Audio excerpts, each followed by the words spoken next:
Okay, thank you. Thank you so much for your time. I am Miguel Soriano from Sons of KS. Nice to meet you, Coach. We're coming back from Bangkok, where well, you guys made a good run. Um, you proved that America is still like the number top region, like to go through.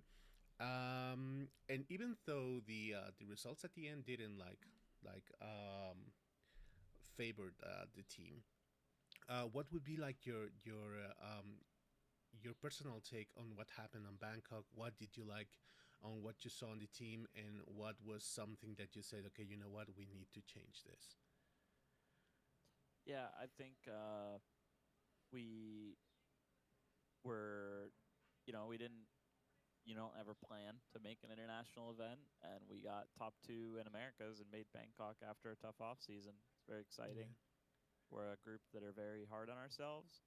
We're very hardworking, a lot of grit, and I think we went into Bangkok really excited about trying to do our best, really high standards, and in some ways we are too hard on ourselves, and I think it impacts the way we play.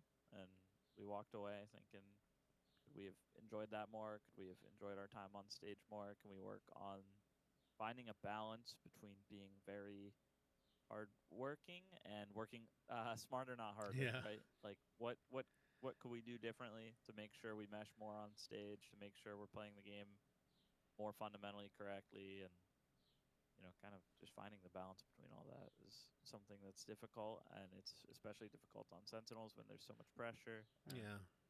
yeah, I think it was a good learning experience.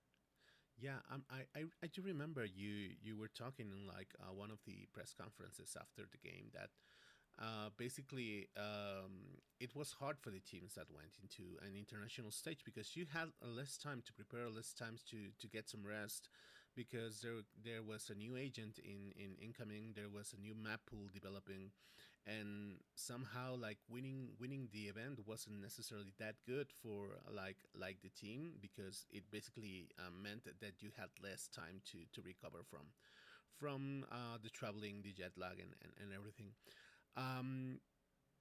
T1 must be right now like getting a couple days and taking a couple of days off. But right now, talking about that currently, we have Whaley coming up. We have the map pool rotation right now. We're getting back Ascent and getting back Icebox. What's your what are your thoughts about this change, about this new inclusion of the agent? Do you think that Whaley really turns the tides like Tejo did at some point, because it was a popular agent that came through? Um, right now with Whaley, what do you think it's gonna be like? Yeah, I think she definitely looks strong, and she's very exciting, very interesting. It'll be fun to experiment with her, but at the same time, I don't think she's so obviously strong like Teo. Um, Not only did Teo was just so obviously overtuned and just really impactful. That was clear from the get go, and you had a lot of teams like us just jumping in. DRX, same thing, just playing him on every single map, and Vise also hadn't been in VCT last, so two really really strong agents coming in. I think Waylay looks very good, but not to the same degree. And obviously, some other duelists right now, like Jet's still good, Raze is still good, Yours is still good. They didn't touch him at all. Uh, I think it won't be as much of a shakeup as Tejo, but it'll definitely be something that I think people will see. Regarding that, we've seen like a really like a rising popularity of the picking buys in some maps, rather than Cypher, rather than a Killjoy. Doesn't play the same. I think it's a very different Sentinel. But somehow many comps have adopted buys as their main Sentinel. What would be like the thought behind like this process, rather than Yeah. having like a strongholder like Cypher or Killjoy, having like more flexible, maybe surprising and flexible agent like Vice. I think she's just so good defensively. The trade-off that's supposed to be there probably is that you lose out on attack, right? So obviously, when you're going to play a more like defaulty game, you have Cypher's camera, you have his trips that can watch lanes, you have cages that can create pressure, threaten you crossed on Splitter Haven. Killjoy, even the same thing, right? Like not Yeah. as good as Cypher, but can still watch a lot of stuff. Ice can't do those things. She has one flash, people can shoot it. Even Sage, right? You can throw your slows more instantly on executes or wall to get a plant. I guess the idea with Vise is she's the most defensive designed agent out of all of them. But so much of this game, obviously on attack, is about getting sites and then playing a post plant. A lot of the game ends up being about post plant and retake because the sites are pretty small. There's not a lot of spots to play, and there's so many abilities like Omen Blind, Raise Nade, Teo missiles, Breach Stun, and Aftershock that you really can't play in space. The game becomes about pushing and pulling, Yeah. and then you bring in an agent that stops you from entering a site. Uh, and she's just so strong on defense that even if she has downsides on attack, I think a lot of teams like are just saying, well, whatever, who cares? Like, I'll take the problems on attack because this agent is so good on defense. I don't think you need to run her, though. There's definitely strengths from other agents, right? Like, I still think it's a hard question on a lot of maps to answer whether she's worth playing, but she's very easy to use.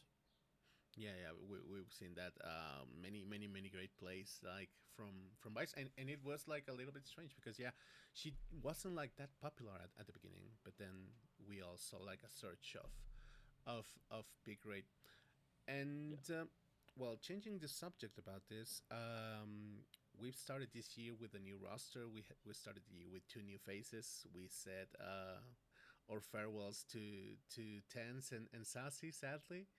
Uh, but right now, having Magnum and having sorry, I'm a little bit fussy, but having these two new players, what is it like to like for you as a coaching staff? Is it really hard like to polish the work team with two new faces on the team, or were they like easygoing? They're just like fit in with the other guys. I think in Valorant, it's almost always really hard to make changes unless maybe you're making one change and you kind of nail it and there's some luck. I think changes. I mean, I don't think it's hard to make good changes. I think the changes we made are I think the players we picked up are incredible. I'm thrilled to be working with them. But I think getting things to like click right away is hard. Obviously, it's a game that we're changing around roles. We're bringing in new players. We're dealing with new agents, new metas, new maps. There's so much that trying to get everyone comfortable and flowing together is definitely difficult. But I think it's only difficult on this team in the sense that it takes time and patience. Everyone is very hardworking on the team. Everyone is very emotionally intelligent, honest. They're all really good people, and because of that, it never feels like, oh, this is going to be hard in terms of I'm skeptical about the end result. It's just hard in terms of you we all want to win and we all want it to happen instantly. Me too, but we need to remember that things take time and you have to be patient. And I think that's really something we're emphasizing right now is leaning into patience, realizing we did a good job. We made top 2 in Americas and didn't do great in Yeah, Bangkok, but we did a yeah, good job making Bangkok, and that's what matters. And there's one game at the end of the day that matters, and it's the last game you're playing at champs. yeah. And so yeah, I think we're all emphasizing just trying to have fun with it right now. Yeah, because sometimes, like you said at the beginning, there's so much pressure because of the team you're representing. Because sometimes our fans are more like results oriented. Because if the team is winning, yeah, they're the best. They are on top of the game, and if the team suddenly has like um, yeah, a bad run. Maybe results start are not like getting along with the team, and sometimes people can be like really harsh on the critiques. So how do you guys like take on this? Because I do remember last year also you had like a great start on Madrid, You had a great kickoff tournament as well. And then on stage one, like the team seems like they reached the peak, and then they were just like sliding back, like with having trying to have that not much of a pressure, because people were wanting them to qualify to Shanghai and then take the trophy in Shanghai again.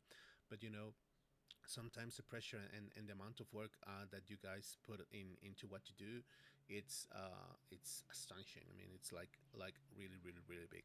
So how do you cope with those moments where the team is not like doing pretty well, but you know what you have, you know what you're capable of, and you have demonstrated it? Yeah. I think the worst pressure that we have on the team, and it was the same last year, is the pressure we put on ourselves. Everyone's very hardworking, very self-critical, very oriented around winning. These are all traits that you're gonna have if you end up at the top of a competitive esport.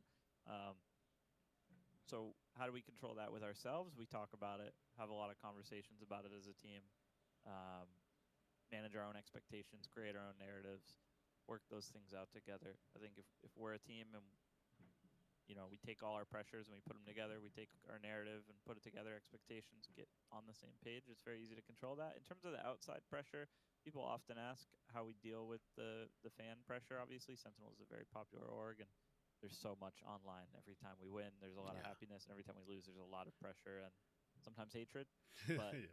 I think what a lot of people don't know is how loving our genuine fans are, and we have so many genuine fans. Like every time we could be losing many matches in a row, and every time we have a game at the Americas studio, it's just a sea of red, and fans are always happy to meet us, whether we win or lose. They're always there to support us. They're very kind in what they say. After Bangkok, we obviously had a horrible result, and pretty sure it was the very next day that we had a meet and greet in Bangkok, and it was so much fun. I think it was the best meet and greet we ever had.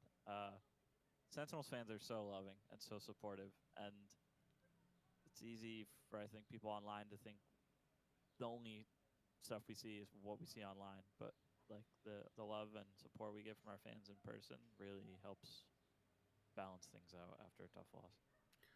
Well, thank you. I think we're almost up of time.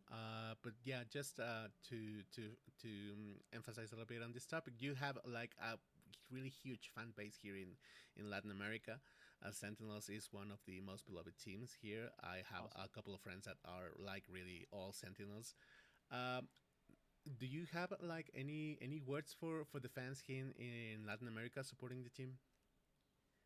Thank you guys. It means the world to me and the rest of the team that people support us, including from far away. And at the end of the day, this is the best part about Valorant is that it's a global, international esport. And I hope some fans get an opportunity to come to our Americas games. But I'm sure there will be opportunities if people can hold out and stay patient in supporting us. That we will be competing around the world, obviously, including in Latin America. So I really look forward to the next tournament that takes place there.